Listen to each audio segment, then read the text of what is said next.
కాళీయుడు అనే రాక్షసుణ్ణి సంహరించిన తర్వాత కృష్ణుడు మరియు అతని ప్రజలు అడవి ద్వారా తిరిగి ఇంటికి ప్రయాణం చేస్తున్నారు.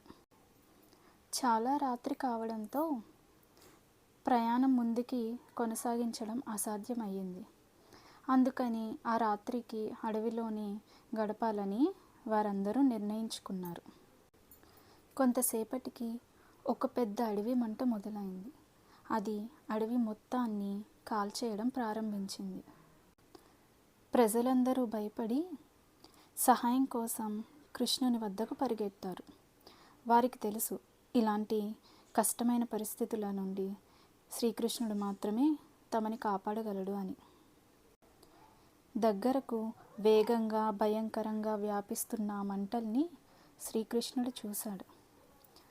శ్రీకృష్ణుడు నిలబడి తన విశాలమైన నోరు తెరిచి భయంకరమైన మంటలను మింగేశాడు. ఈ విచిత్రమైన పరిస్థితిని చూస్తున్న ప్రజలు ఆశ్చర్యంలో మునిగిపోయారు. తమను కాపాడిన శ్రీకృష్ణునికి మనస్ఫూర్తిగా కృతజ్ఞతలు తెలుపుకున్నారు. ఈ కథ మీకు ఎలా అనిపించిందో కామెంట్ చేయండి. ఈ కథ మీకు నచ్చితే like, share and subscribe to little story bundle.